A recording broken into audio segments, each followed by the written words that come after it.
Cultural Differences Awareness pada perusahaan The Socialite. Pada perusahaan The Socialite terdapat banyak sekali karyawan dari latar belakang suku, agama, pendidikan, dan budaya yang berbeda. Dengan keberagaman yang ada, seluruh karyawan tetap dapat bekerja sama dan menjalin hubungan dengan baik. Lalu, apa saja sih keuntungan yang didapatkan dengan adanya keberagaman budaya di perusahaan ini? Yuk kita simak. Pertama, dapat menumbuhkan bakat, keterampilan, dan pengalaman yang baru untuk seluruh karyawan. Menciptakan inovasi yang didapat dari pengetahuan mengenai keberagaman budaya di perusahaan. Ketiga, meningkatkan kemampuan bahasa dari masing-masing karyawan di perusahaan. Keuntungan selanjutnya, meningkatkan sikap saling menghargai antar karyawan.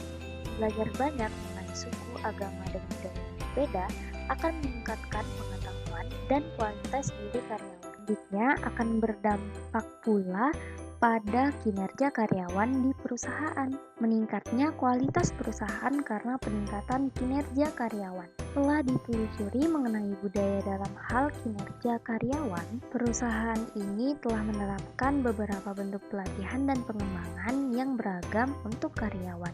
Yang dilakukan perusahaan The Socialite untuk hal tersebut?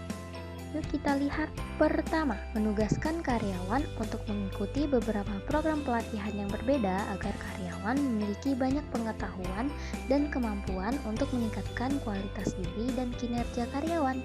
Contohnya, dengan mengikuti seminar atau workshop dengan tema yang berbeda. Dalam hal rekrutmen dan seleksi, perusahaan dapat menambah sistem interview, seleksi, dan kemampuan perekrutan manajerial perusahaan.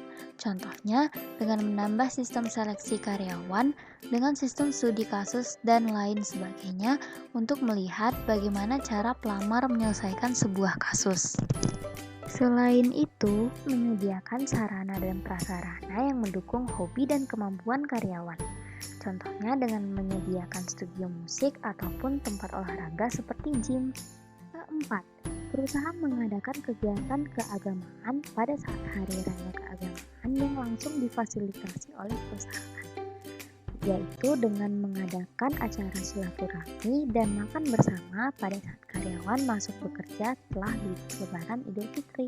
Memberikan cuti pada saat hari besar keagamaan dengan memberikan cuti bersama pada hari raya Natal. Itu perusahaan membangun bentuk pelatihan dan pengembangan karyawan yang lebih beragam, yaitu dengan memberikan bentuk pelatihan berbasis digital untuk memudahkan kegiatan pelatihan serta meningkatkan kualitas karyawan dalam hal penggunaan teknologi.